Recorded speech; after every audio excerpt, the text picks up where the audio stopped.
As the official healthcare provider of Minnesota United, Allina Health is focused on keeping our loons in top condition. And with expertise in orthopedics, sports medicine, heart care, and more, Allina has the team to keep your family in the game too. The experts at Allina Health take the time to get to know you as a whole person, helping you achieve wellness for your mind, body, and spirit. It's an altogether better kind of healthcare. Learn more at allinahealth.org.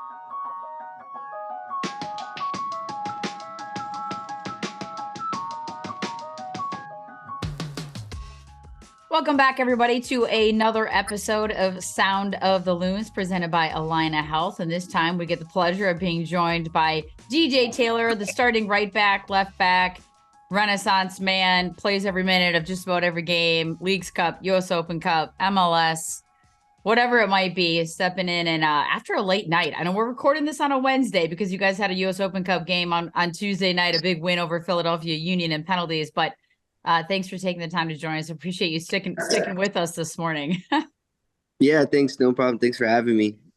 You've had a crazy off season and a crazy start to the season, but I want to kind of take you all the way back. And I know we won't keep you too long because I know you probably want to get your massage and get your nap and move on with this beautiful day with the weather outside. But tell us a little bit about yourself, your upbringing, why soccer, how you got into soccer and your love for the game, all the way back to North Carolina. How did that happen? Yeah, I just started at a young age with my mom. She was a single mother raising me. It was just me and her for a long time. So, I was just trying out different sports. I ended up liking football and soccer. So I played both about until I was in middle school, sorry. And at the end, it got to a point where it's like, all right, I'm getting serious with both. Like, I got to pick one. And I don't know, I just picked soccer. I had been watching, Cristiano, Messi, Champions League, all that stuff. And I just fell in love with the game. And I was definitely the first one in my family too. So, I think one thing that kind of led me to soccer was that like at any time, no matter where you're at, anybody can play together. I usually like to go in the off season, go back and play pickup, with old friends, old college players, stuff like that.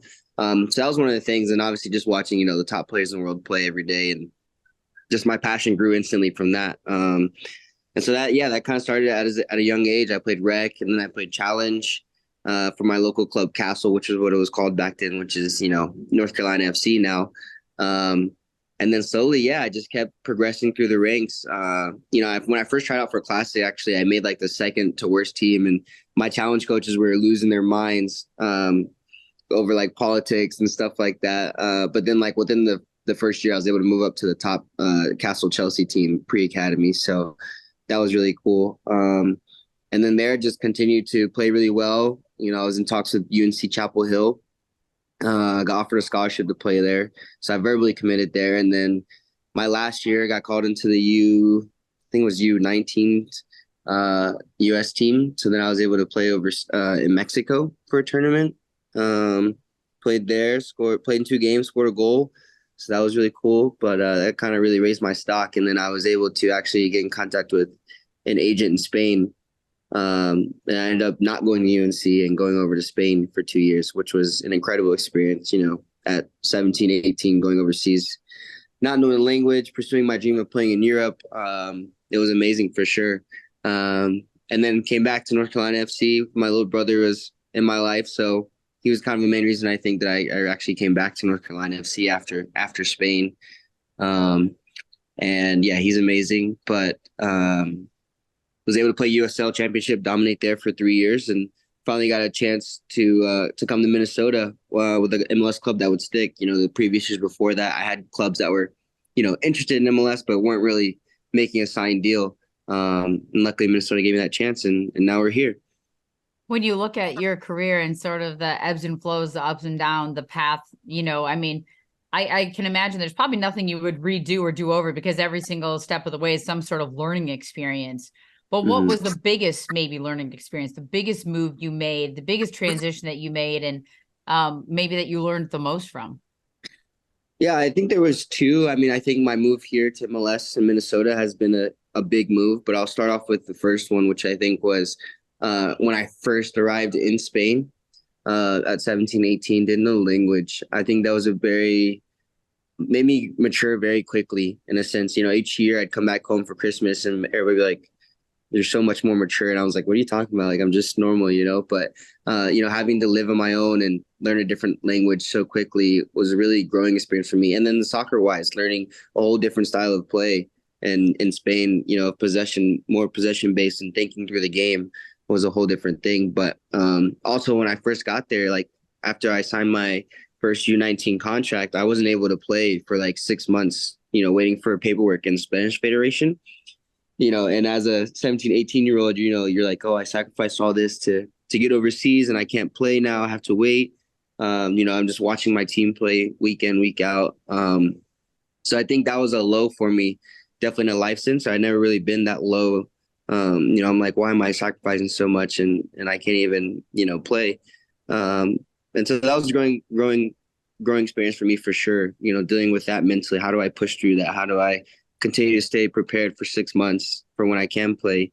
And which I did, second half season came around, I played every game and played really well. So that was my first kind of, I think, real pivotal growing experience from a soccer maturity wise. I'm not, you see a lot of players when they are playing can kind of lose their minds and go down the slippery hole of getting frustrated at everybody in the club and themselves and becoming bad teammates. So that was my first experience with that. And then the transition to Minnesota, it was just kind of like a dream come true for sure.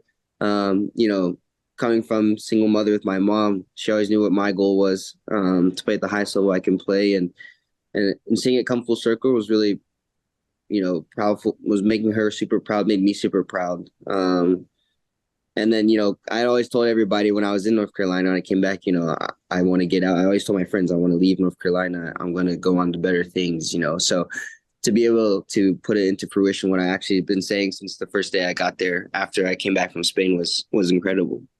When you look at when you made that move to Spain specifically, I mean, how did your mom deal with that? What was her reaction when you got that opportunity? It's like you want your kids to, take flight and pursue their dreams, but at the same time, knowing that, you and her had been together, had gone through this life together. Like, what was that like for her and how did she handle it? Yeah, it was incredible. Actually, she supported me all the way. Like I said, from early on, she knew that my dream was to go play overseas. She always supported me in that. So, yeah, I'm very thankful for her. Without her, I would definitely not be here. But she just supported me the whole way. Even when I told UNC that I wasn't going. There's still a lot of back and forth. Them calling my mom, telling her I'm making a mistake to make me change my mind, yada yada yada. So she always supported me, and luckily she's been the biggest blessing in my life so far. I'm just gonna throw it out there, but Sunday's Mother's Day. Yeah, I know. So okay. Just making sure. Yeah. I gotta plan something from a distance, but yeah, she always supported me. So I'm super grateful for her for that in that sense. We never had to fight about, oh, you want to go? No, you can't go. I want you to go to school.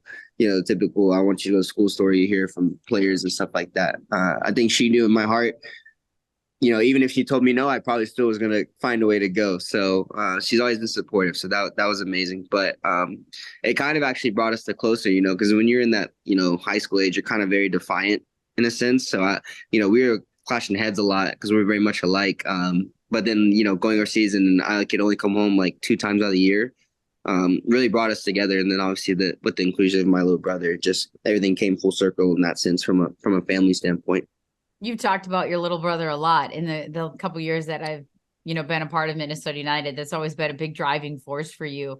What is that relationship like when there's such an age gap? What is that relationship like, and what are those kinds of moments where he sees you and what you're doing and what you've been, you've become, and what kind of accomplishments you've had? And is that a proud moment for you as well?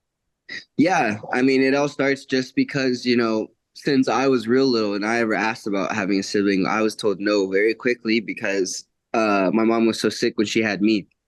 So she would always give me a firm no. So I thought I would never have a sibling ever. And then, one day she said, yeah, you're having a little brother. I was just in so much shock because my mom was very firm on, no, you're never having a sibling. So that was, how it started in first off. But our relationship is amazing. I think when you have that age gap, it's sometimes turns into like almost like a father-son relationship, because our age gap is so big that he really looks up to me more than I probably realize. And he probably doesn't realize how much I actually love and like cherish him. But I think, it's kind of like you said, like he looks up to me a lot, and he can see everything that I'm doing. He's always watching. So I'm always, the big protective brother, but also I'm also the loving, caring brother who is loving him and showing him the way. It's not all just about your image and fame. It's about being a good man, a good husband.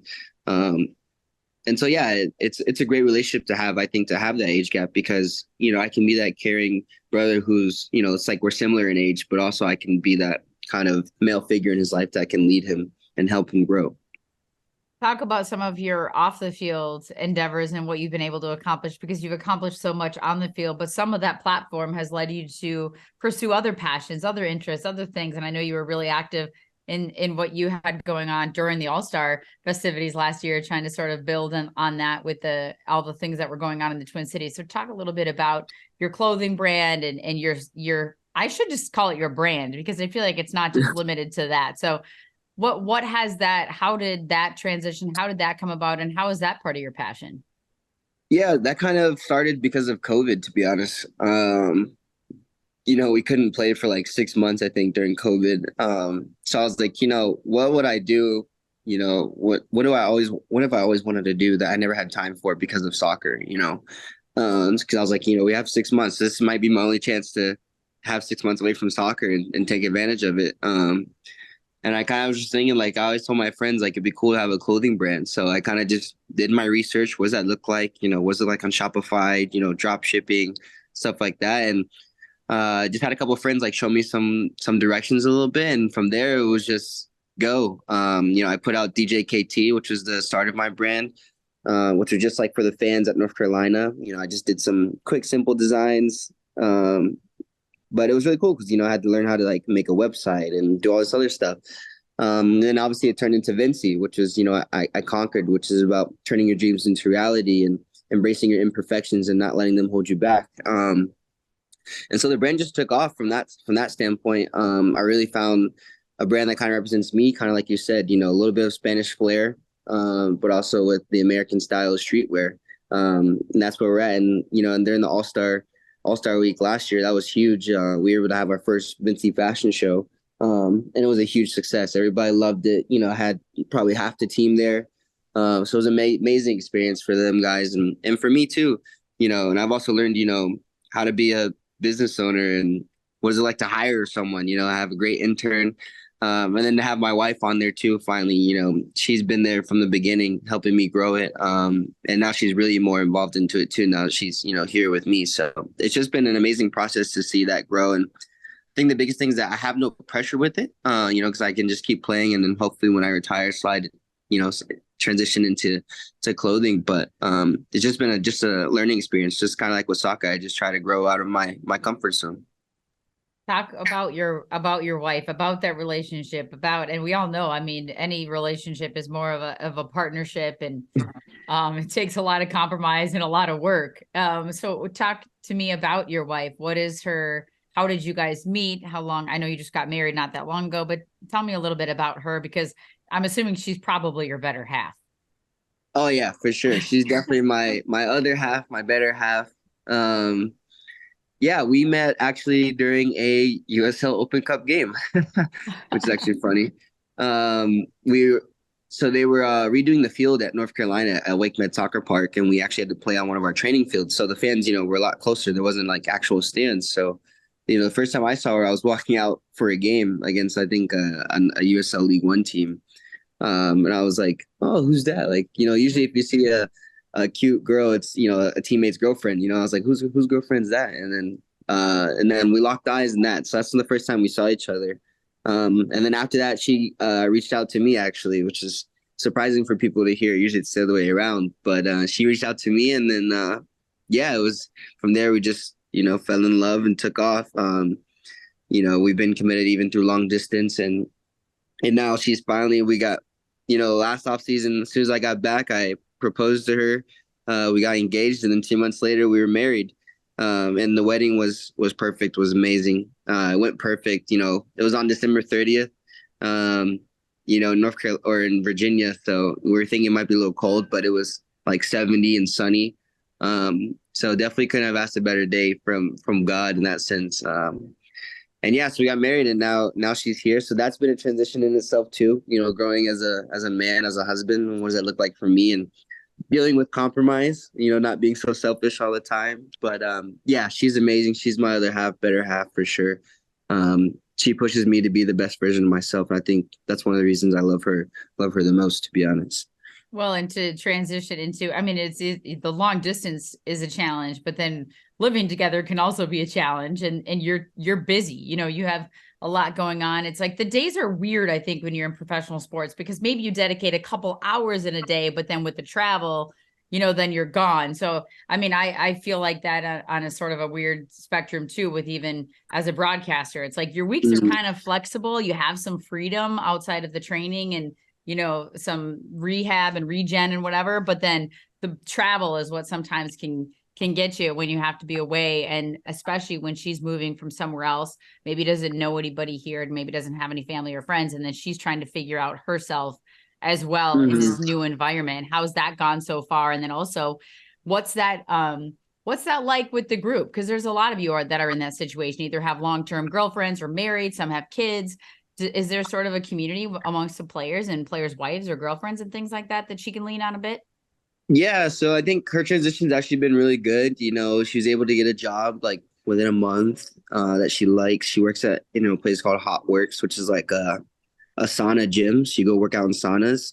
And so she's loved that. It's very close to our place. And yeah, I think the only thing she doesn't like is the weather. She had to brace the winter, after living in Puerto Rico for 3-4 years. So that was a big adjustment for her. Probably the one thing she doesn't like about Minnesota. But I think other than that, she's been nice. She has started to hang out with the wives and girlfriends on the team and get involved with them. I think she really connects with the Spanish wives on the team and girlfriends because, she was in Puerto Rico. So she loves hanging out with them. So yeah, it's definitely been a easy, gradual transition, I think, for her. Better than I thought it would be, to be honest. And there definitely is a community between the wives and the girlfriends on the team. And it's really good to see that, because we can, guys, we're already bonded through all the travel and games and, us playing here at the club. But to see, our girlfriends hang out and stuff, it's good, especially, her having to move from Puerto Rico and Australia to here is a big transition. So I think she's been fitting in nicely. Other than the weather, she's been happy with it, and we're just excited to keep growing. Happy wife, happy life is usually the motto. And when there's stress in that, it can linger onto a lot of other things. So that's awesome. I'm glad she's found a good spot and a good community, and thank goodness the weather is finally turning. My gosh. Yeah, it's taken long enough. It's been brutal. Let's just be honest. I want to talk about the season. The ups and downs, this crazy preseason. It's a long preseason. You guys started out on fire, unbeaten, hit a little bit of a slump, a little bit of a lull. All of a sudden it's like Chicken Little, sky is falling, but you all know inside that locker room that that's not the way it is. But from the outside, sometimes the perception can be that way, or the analysts come in and start trying to break everything down. Why is this going wrong? Why can't they score goals? The defense has been solid, whatever it might be. You guys have a massive win last night, Tuesday night against Philadelphia Union. The U.S. Open Cup game goes to penalty shots. I think it was 8. What did it go to 8? Finally, Yeah, Clint Irwin makes a great save on the same guy who scored the other 2 goals. So that probably felt good. What's the mood in the group? What's the vibe and the energy from this group, knowing sort of it's a long season, it's a marathon, not a sprint, but knowing that what's the mood around there? Yeah, I think our mood is good. Obviously I think if you are going to have a problem, your problem wants to be, that we're not scoring goals, right? You rather that than, our defense is getting breaking through every week and letting in 3 goals a week. So I think that's the one thing that's good about us is that we all work for each other, no matter what happens this, game, whatever, last few results, you see a lot of, analysts, like you said, they say, oh, it's the end of the world, whatever it is, we can't score, da, da, da. I think no matter what happens in this locker room, we all have each other's back, and we're all going to push each other each week, each game, and take it game by game and push each other, and have full confidence in each other, just because a guy may miss one or two chances in one game. Oh, sorry. Just because a guy may miss one or two chances in one game doesn't, define him for the rest of the season. So, I think starting out 5-0 is really fun and cool. And then, I think it's about finding our rhythm again. We had that rhythm for the 5 games, then we had a little slump, not being able to score, a couple of defensive lapses. And now I think, especially after this Open Cup win, it really just lifts the mood for us as we step into Kansas City this weekend. But I think the focus is definitely just take it game by game and keep working on the things that we need to work on. I think we trust in our coach, we trust Adrian, we trust in the way we play, and we trust in each other. So, just working through that and no matter what happens, staying together, whether we win, lose, or tie, just staying together and keep pushing through is our main focus right now. And like you said, sometimes, even the other day I was thinking like we're only like a third through the season, right? It feels like we've played half the season already, but we're only a third way through the season. So it's like we still got 2/3 to go. So like you said, it's a marathon, not a sprint. And we're just making sure that whatever happens, we keep, our core mentality together and support each other. And there's this thing called Leagues Cup in the middle of the season as well. So you take a break from that MLS season. So at least they pause, but then you have a totally different challenge of a different kind of competition playing against Liga MX, which should be crazy fun, but also just adds to the craziness of the MLS season. Last question for you is just specifically about your role in that right back spot. Last year they brought Benitez in. This year's Eric Valentin, who's a phenomenal veteran of this league. And as far as I can tell, a pretty good, teammate, locker room guy.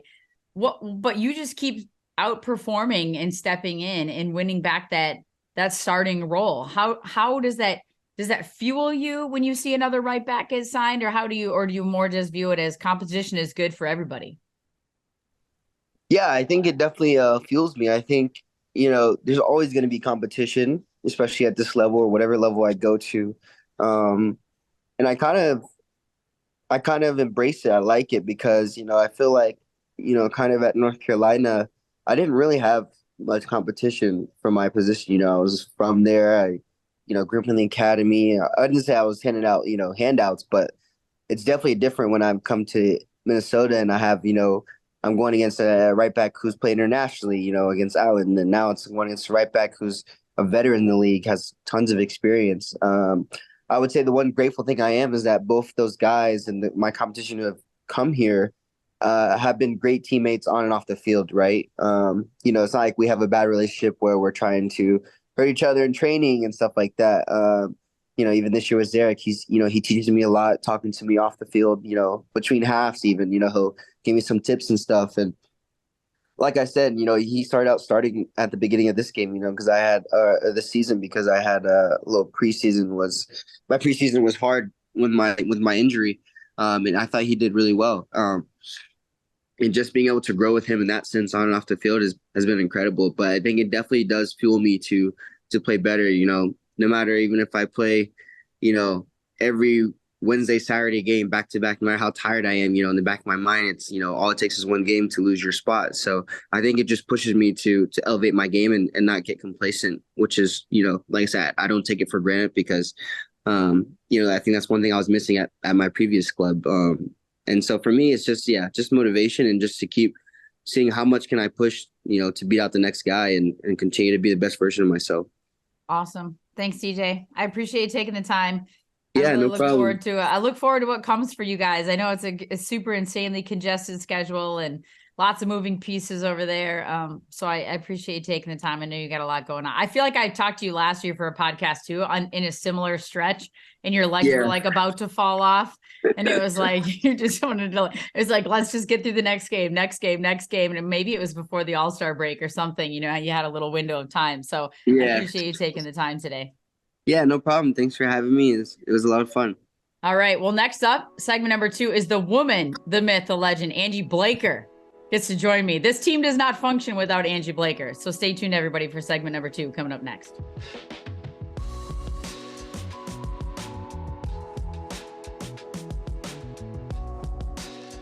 Summer break is meant to be fun, and what is more fun than playing the beautiful game? This summer, Minnesota United is taking the game to the people with a series of youth camps. Boys and girls between the ages of 7 and 16 all are welcome to attend, regardless of your skill level. MNUFC's academy coaches will be spreading the fun across the region all summer long, including stops in Duluth, Blaine, and even Fargo. Visit the camps and combine section of MNUFC.com to find the camp that works best for you. Again, that is the camps and combine section of MNUFC.com to find the camp that works best for you.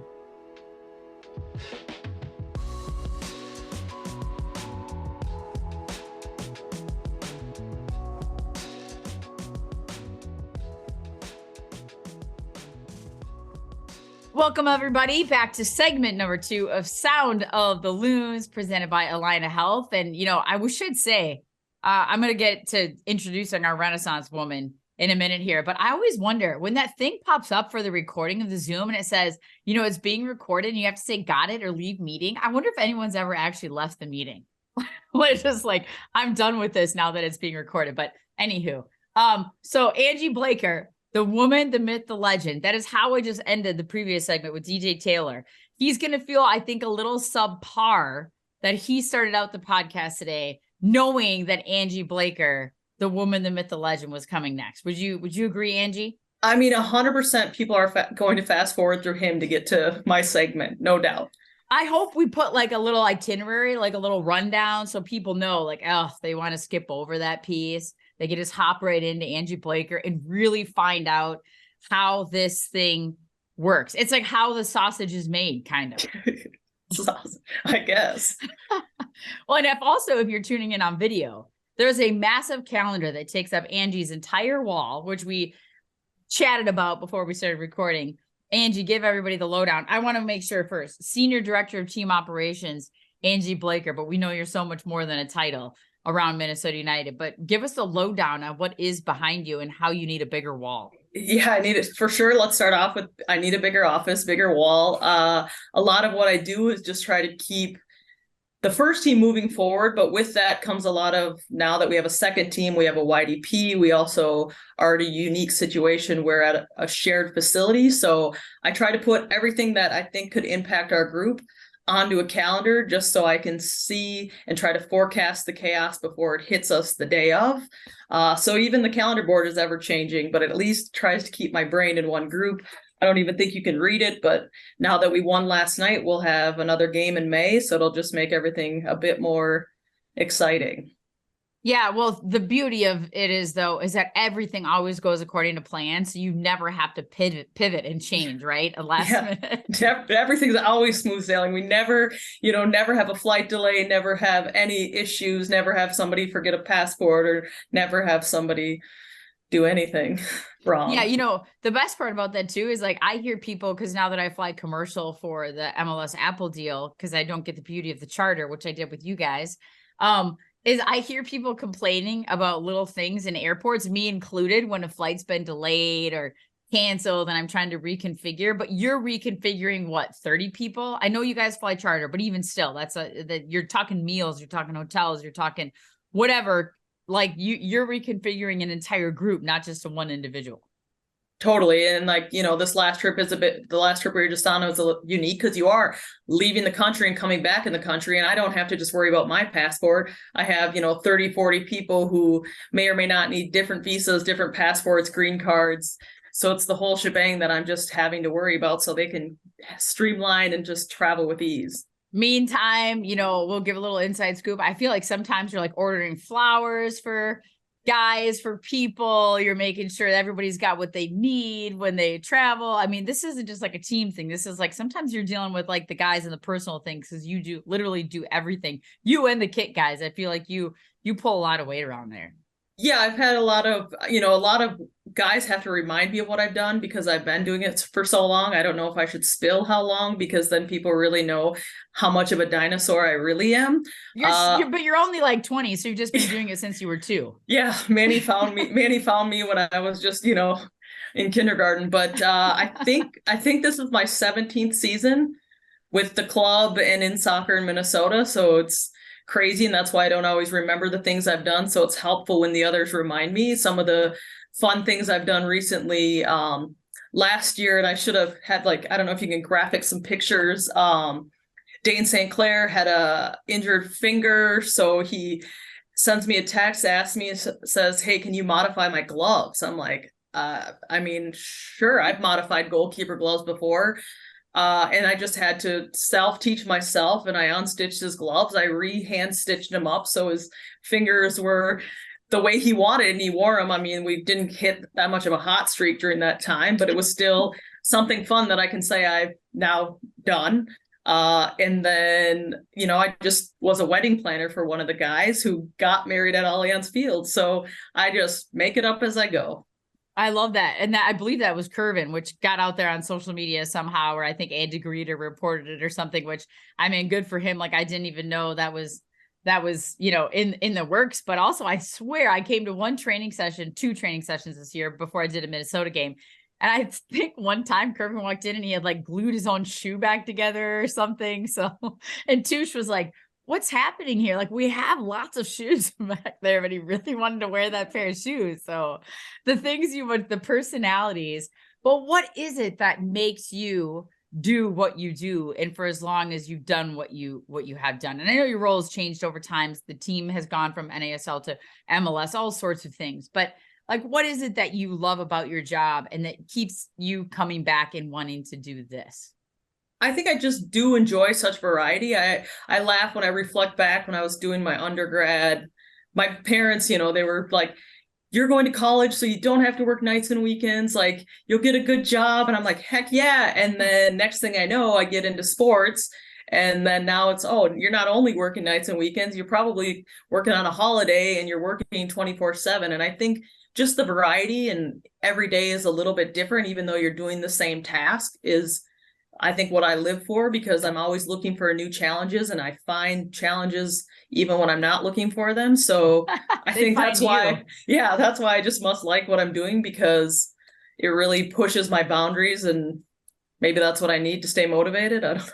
What about the personalities? I mean, you're like I think the team has a sports psychologist, but I feel like you're sort of that also, in a nutshell. Like, you are everything to these guys and what they need in that moment, and the way you figure it out, problem solve, in the moment, seconds notice, the bus changes times, the route changes times. Like, every bus driver at every city that we land in, and the communication. So what is it about even that aspect of it? Because it's not just the challenges of, restitching a glove. It's dealing with different personalities and different people's needs. Well, yeah, more than ever, with all the guys and their different backgrounds, and not even the language thing sometimes, and the countries they're coming from. It's their education, it's their age. Are they coming with a family? Are they coming and they're young and they've never even left their home country before? So it's just adapting and understanding and being compassionate towards the different life that they've had compared to maybe the life I had, and knowing Minnesota and knowing, how to be an adult sometimes is, I think, what helps with how I can, relate to the guys and try to make them want to be here in Minnesota, which is different than maybe a player who signs in like a Miami or an LA market. Well, or if they sign in like July versus January. I mean, yeah, that's even more different too, because we've definitely had some players who sign and show up in January in a t-shirt and shorts, and you're like, well, they didn't know anything about Minnesota. I remember when Darwin Quintero showed up and we got like a blizzard that weekend, and he had an appearance like at Target or something that I had to be at, and he had no boots, no nothing, like no idea, and I mean, even just simple things like that, I think we all take for granted, that especially if you've come from another country, not just a warmer climate, that, you literally help these guys find cars, find housing, find this, find that. So what has maybe been the funniest story that has ever happened? And I know you've got a lot of them, but one that you can actually share, that off the top of your head, where you just like rolling laughing after the fact, maybe not while it was happening, maybe it wasn't so funny, but like after the fact, you're like, I can't believe that happened. And now we've added some staff and things have changed, so I'm not the only one-man army doing some of this stuff. But I remember when Romain Mettenaire came, and he was very independent, but he was also like, I really helped him. You know, he's in the US, his English was so, and I remember taking him to a Target and his eyes just staring at all the cereal options. He was like, it was like so fun seeing Target through his eyes for the first time, because it was like such an experience for him. So he was like really fun. And then like, even, you know, he got into a house and then purchasing a shovel and explaining you have to clear your sidewalk, and like, you know, it was great. It's so fun to like kind of learn with these guys who have a little bit of not an idea of how things go, but. And that's just the players, but you also help so much with families, which in turn helps the players, right? Whether it's wives, girlfriends, children. I mean, talk about that dynamic and sort of some of the relationships that you've been able to develop with these families and with these significant others of these players, knowing that they're transitioning to a new country. The players kind of have their guys, their group already just naturally with the team, but these ladies and kids always don't. So how have you been able to help that, and what's that been like for you? Yeah, I mean, having our own stadium has helped. We've kind of created this family room, which lets, you know, the partners and wives and stuff get into a room to like meet each other. Because part of it is you have to organically want them to like be friends, because you're kind of in this together. And then, you know, outside of it, then they can start to hang out and create friendships so they don't feel so isolated, you know, especially some of them that come here and they don't speak the language and they have nobody. It's just being a resource. If they need to message me because they have a question, I want the wives to know that I'm available. Even last night after the game, I was talking to a few of the wives. Hey, now we won an Open Cup game and we could be on the road again this month. And I'm sorry that I hang out with your husband more than you do. Like, it happens, but I'm here for you as a resource as well, because, you know, it's anyone's guess what they might have coming up if they need help getting their own doctor appointments, or just have questions about things to do around the city, or you know, getting the kids into schools, like all things that we as a club are helping them try to do to make, you know, their stay just as enjoyable as their husbands. Well, and not, I mean, you talk about some that come with kids, some that come without kids, some that have babies once they get here. I remember Jerome Tiasson, you know, he had his first baby when he was here. And then I think they had a second maybe while he was here. Maybe that was after he was gone. But, you know, he still comes back and reaches out and comes to the Minnesota United stuff. So talk about some of the relationships maybe that you've been able to develop, and in this lifetime, these friendships that last forever. It's not just when the player or the athlete or the family is here. Oh yeah, for sure. I still, as much as I can, it's hard to keep in touch with everyone as the years go on. And that's a little bit why Instagram helps for me. And you always get the occasional pop in. Like, I know off the top of my head, Bobby Shuttleworth's birthday's in 3 days. So I'll have to send him a happy birthday text, and just these little things that you know, see them grow up either post-career or when they move on to other clubs. I still keep in touch with Christian Ramirez and his family. And it's been 4 or 5 years since he played here. You did do his gender reveal in California. I remember being at that hotel. You were running around trying to get the balloons, trying to get the cake, trying to get this, because you were the only one that knew the actual birth of the baby. Yeah. Or the actual gender of the baby. Yeah. So that was just one random thing you do. Then you move forward and do another random thing, you know? So what's the most random thing you've ever been asked to do? Well, that one's up there. The fact that I kind of full on wedding planned Kervin's wedding. You know, how did like, it all go? I mean, do you see a future in that? Who knew? You know, it's kind of funny that I've been everything in a wedding but the bride. So I don't know. Maybe that's my calling. What's the next most random thing? I mean, and Kervin, gosh, I mean, he's what, 22? You know, I mean, he's pretty young. Like, again, coming to a new country. He was new last season, stepped right in, didn't miss a beat. Kind of a wild child, but been fantastic for the club. How, you know, what's been the next most random thing to maybe planning a wedding at Allianz Field? Yeah, I mean, the Dane in the glove one was pretty fun. I don't really know. How many texts do you get in a day? Oh, I don't know. It's hit or miss, but it's, I don't even, should I check my phone right now? I don't have, today's an off day for the first team, so it's been a little bit quieter because some of them are still sleeping, but it'll ramp up this weekend when we're traveling on the road. It's a lot of, you know, ticket requests or just travel questions, and then mostly they want to know that when do we have days off, but we keep that close to the chest.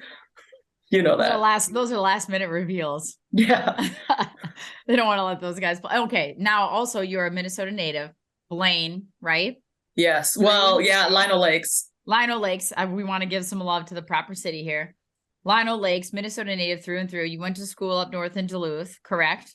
Undergrad in Duluth, yes. Undergrad in Duluth. So, and I remember you were doing online stuff while you were doing your job. And that was like a whole nother animal because you're like, I got to finish this paper. And I'm like, what are you doing? Still doing stuff while you're trying to do 1,000 other things. So I guess that was something stupid I did. When we went MLS had a partnership with Southern New Hampshire University, and it was a very good concept and programming for the players to get a discount and continue their education. And we had a couple of players, Justin Davis mainly, who was like, I'm going to do this program. And I said, challenge accepted. So him and I went through and did the master's program simultaneously. I think we only ended up with one class together.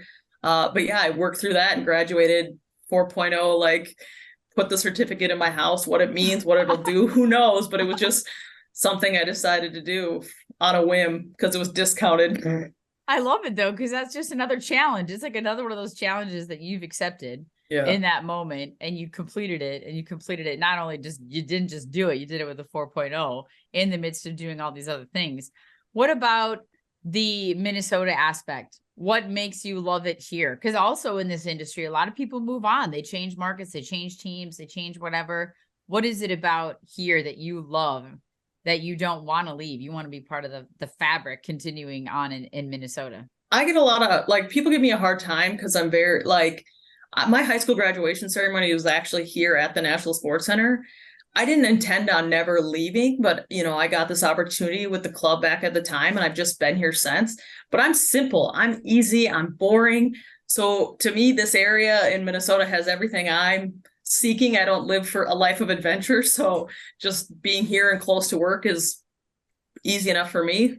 But you travel somewhere every weekend. So it's probably that too. Maybe that's the bonus. And maybe that's what keeps you okay with being there, is because you literally travel somewhere every weekend. Preseason, you're gone for like a month, you know? So like when we've talked about this in the off season, you have no desire to travel anywhere because you're traveling all the time. Yeah. Snow doesn't bother me. Cold does not bother me. I'm probably maybe a winter girl then, but yeah, that's just it. When we hit off season and people are like, oh, you should go, this is vacation. I'm like, no, I just let me stay home for a weekend. Okay, and last but not least, I want to talk about your shoe fetish. So people may not know, and when people think shoe fetish, they think of like, you know, these shelves filled with like fancy high heels and stilettos, which are not, that's not my shoe fetish either, as you know. Like my shoes are filled with tennis shoes. How many pairs of tennis shoes do you think you own? That I think I own? Or do you know you own? You might know, because I'm sure. No, I probably, if I should have counted. To be honest, it's bad, and it's only getting worse. We go to Portland in 2 weeks, and the problem is Adidas keeps coming out with these sick shoes. Yeah, people need to realize I buy like everyone's like, oh, you must have a deal. I don't have a deal. I'm buying. I just waste my money. But that's your thing. Yeah. You know, I mean, that to each their own, and what their thing is that and coffee. You and I can. That's it. Can understand and appreciate that. If you're looking for Angie in the city, find the coffee shop. More likely than not a Starbucks, but we also understand that some cities it's whatever's available. But it's got to be easily over 100. I don't know. I'd have to think about that. Like that is what you wear every day, you know, and that's kind of how I feel. I'm like, okay, I'm wearing a pair of tennis shoes every single day.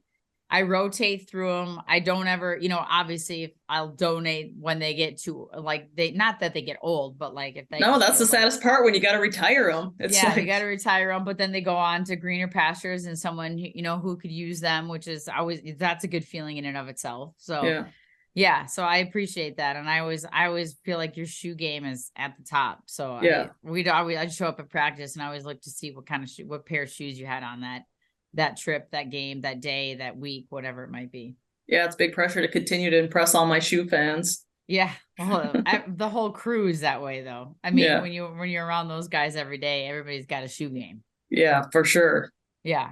And last but not least, if you had to say, in your experience, because you have been around so long, and I talked to Manny Lagos or Amos McGee or whoever that's been around Minnesota soccer for so long, if you would have thought, like when you still even walk into Allianz Field today, right? Do you feel like you're in St. Paul, Minnesota, that you're in Minnesota soccer, knowing the iterations of what it's gone through and the history of soccer in this state. Because even when we go to Allianz Field now, I mean, it's like crazy. You have to remember that you're in St. Paul, like you're right here in the state, in this fabulous, amazing stadium. And this is where soccer is today. What's your thought? No, I mean, it's absolutely incredible. Like I said, I've been doing this for a long time. And when I first got in as an intern, we were playing at St. Paul Central High School in St. Paul. I mean, I think we were lucky if we drew 500 fans. And even when we moved back up to the National Sports Center, I couldn't give tickets away. And then when we made the leap to MLS and then we start getting a big fan base at TCF, it really didn't quite feel like home. But when we moved into Allianz, it's absolutely incredible. And I think, we did such a great job building that stadium and building an atmosphere and continue to maintain that and keep the fans driven to hear Wonderwall. Yeah. Which you finally heard last night. Finally. I mean, they made it interesting. But you heard it. Yeah, we definitely didn't try to just knock that out in 90, did we? I mean, it ended on the bright side, which is always a bonus. But I mean, I was watching it at home and I'm like, you gotta be kidding me. Last whistle, like right before the last whistle of regulation, right before basically the last whistle it was like, just had to make it exciting for those fans that paid good money and came out on a Tuesday night and stayed till the end to hear Wonderwall, which it made it even. And Clint Irwin gets the save at the end. I mean, that's always fun. You get some guys that, getting some minutes that don't always. Yeah, if you were a mediocre soccer fan, that would have been a very, very fun game to be at. Adrian lost more hair or had more gray after that one, but you got the W. Exactly. Well, Angie, I appreciate you taking the time. I know you have an insanely busy schedule. I know, we can see it on the calendar behind you, and that's just the stuff that's on the calendar. And we all know that your phone's blowing up and you rarely get a minute off. So we appreciate you taking the time today to chat with us about all things Minnesota United. I'm sure we'll get some more. If you think of a funny story, like later, you can always just text me and we'll just throw it out there on social media without names. Oh, okay. Yeah, maybe that's what a lot of what I need to be doing is like, not change names. Yes, exactly. Just throw it out there. All the guys will know who we're talking about, but the public won't know. So that everybody will just get a nice, good chuckle out of it. Perfect. All right. Awesome. Thanks, Angie. You. Appreciate you taking the time. Stay tuned, everybody. That is the wrap of this episode of Sound of the Loons. We'll catch you next week. I don't know who we're having on next week. It's a busy week. Everybody's got a lot going on. We start with these Wednesday, Saturday craziness. But stay tuned. Another episode coming at you next week.